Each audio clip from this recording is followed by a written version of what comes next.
గురు నువ్వు నాకు అడ్డ పెట్ట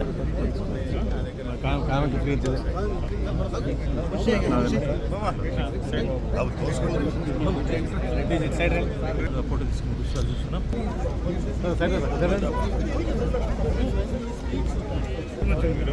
సార్ నమస్కారం సార్.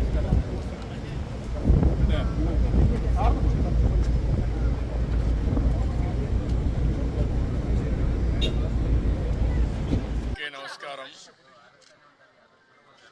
ఈరోజు వకుళమాత కిచెన్ ఇక్కడ ప్రారంభించడం చాలా సంతోషం.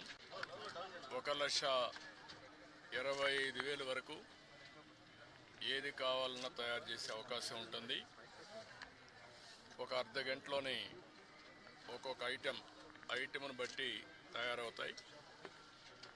ఒక హాఫ్ అన్ అవర్లో ఒక 18,000 మందికి ఒక ఐటెంని సరఫరా చేసే అవకాశాలు వస్తాయి. దీనివల్ల ఇప్పటికీ 3 కిచెన్లు వచ్చాయి.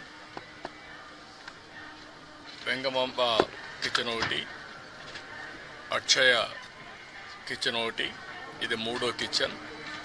ఈ 3 వల్ల 33 లక్షల మందికి ఏ టైంలో కావాలన్నా వంట చేసే పరిస్థితి వస్తుంది. అదే సమయంలో ఏది కావాలన్నా ఒక 30 నిమిషాల నుంచి మ్యాక్సిమం 30 నిమిషాల నుంచి సాంబార్ రైస్ అయితే 1 గంట 45 నిమిషాల వరకు అవుతుంది. దీనివల్ల క్వాలిటీ బాగా పెరిగే అవకాశం ఉంటుంది. ఎప్పుడు కూడా వెంకటేశ్వర స్వామి దగ్గరికి వచ్చిన వారు ప్రసాదాన్ని కానీ అన్నాన్ని కానీ ప్రసాదంగానే భావిస్తారు. అలాంటి భక్తులకి మెరుగైన సేవలు అందించడానికి ఇక్కడ కిచెన్స్ అన్ని పనిచేస్తాయి. అదే సమయంలో ఎక్కడ కూడా నాణ్యతలో ఎక్కడ రాజీ పడం. ఎక్కడైతే ముడి సరుకులు కావాల్సినటువంటి మనం ప్రొక్యూర్మెంట్ నుంచి అన్ని జాగ్రత్తలు తీసుకుంటున్నాం. ల్యాబొరేటరీస్ అన్నీ పెడతాం. ఆ ల్యాబొరేటరీస్లో అన్నీ టెస్ట్ అవుతాయి, అన్నీ రికార్డ్ చేసుకుంటారు. అదే సమయంలో ఇక్కడ ప్రాసెస్ కూడా one of the best recipe. Venkateswara Swamy దగ్గరుండే లడ్డు ప్రపంచంలో ఎక్కడ కూడా ఎవరు కూడా రిప్లికేట్ చేయలేకపోయారు, తయారు చేయలేకపోయారు. దానికంటూ ఒక పేటెంట్ కూడా ఉంది. చాలామంది ప్రయత్నం చేసి కూడా ఫెయిల్ అయ్యారు. అలాంటి పవిత్రమైన లడ్డుని కానీ, ఇక్కడుండే జిలేబీ కానీ, ఇక్కడుండే మైసూర్ పాక్ కానీ దానికి ఒక ప్రత్యేకత ఉంది. వడకు కూడా ఒక ప్రత్యేకత ఉంది. అలాంటి మళ్ళీ ఇవన్నీ కూడా టోటల్గా ప్రక్షాళన చేసి రాబోయే రోజుల్లో ఫీడ్బ్యాక్ కూడా తీసుకుంటాం. ఈరోజు మీరు చూస్తే ఉదయం ఒక అర్ధ గంట నేను కూడా సమీక్ష చేశాను. నా సమీక్షలో ఒకప్పుడు ఏవైతే పగడ్బందీగా చేయడానికి మొత్తం గ్రీన్ కవర్ అయితే ఇప్పుడు 72%కి వచ్చాం. డీప్ ఏదైతే ఫారెస్ట్ ఉందో దీన్ని 72%కి వచ్చాం. దాన్ని 90% తీసిపోయే అవకాశం ఉంది. బయోడైవర్సిటీ కూడా ఫోకస్ చేయమన్నాను. అదే సమయంలో ఇక్కడ వాటర్ కన్జర్వేషన్ కూడా లాజికల్గా తీసుకుపోవాల్సిన అవసరం ఉంది. ఒకప్పుడు మెడిసినల్ ప్లాంట్స్ కూడా తీసుకొచ్చి పెట్టాం. ఇవన్నీ కూడా ఎందుకంటే ఒక పక్క బయోడైవర్సిటీ ఒకటి, రెండోది ప్రశాంతమైన వాతావరణాన్ని క్రియేట్ చేయడానికి అనుకూలమైన వాతావరణం చేయాలని చెప్పి ఉద్దేశంతో ముందుకు పోయాం. అది కూడా ఒకసారి మళ్ళా సమీక్ష చేశాను. రెండోది పరిశుభ్రత మీద కూడా ఎక్కువ శ్రద్ధ పెట్టమన్నాను. ఎక్కడెక్కడి నుంచో భక్తులు వస్తారు.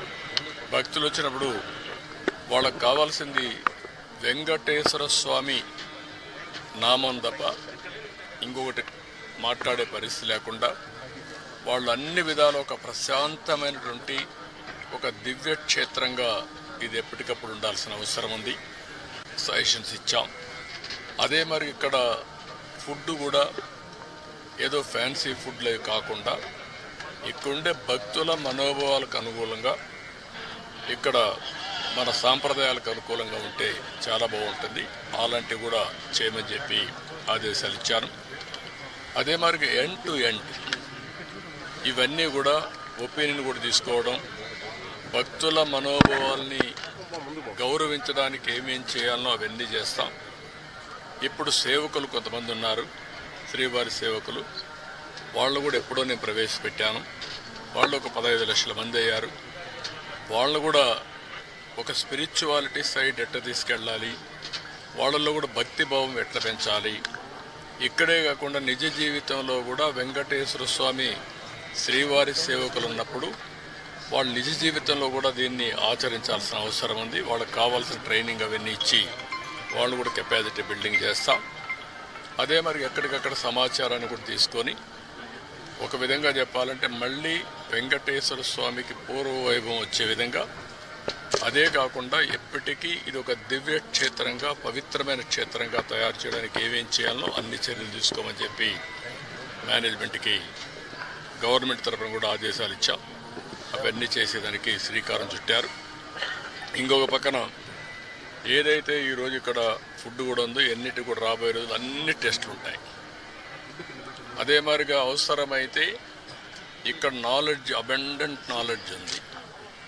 అలాంటి నాలెడ్జ్ని ఎవరు కూడా రిప్లికేట్ చేయలేకపోయే పరిస్థితికి వచ్చారంటే ఇక్కడ వెంకటేశ్వర స్వామి మహిమ కూడా ఉంది.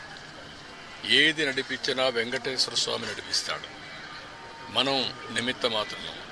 ఆయన ఒకసారి తలుచుకొని ఆయన పేరుతో మనం ఏ పని చేపట్టినా అది ఆయనే సుజావుగా జరిపించే పరిస్థితి వస్తారు. అది నా ప్రగాఢమైన నమ్మకం, విశ్వాసం. అందుకే నేను నిద్రలేస్తే ఎప్పుడైనా సరే నాకు ఏ కష్టం వచ్చినా ఆయన ఒకసారి తలుచుకొని దానిపైన నిర్ణయం చేసుకుంటాను.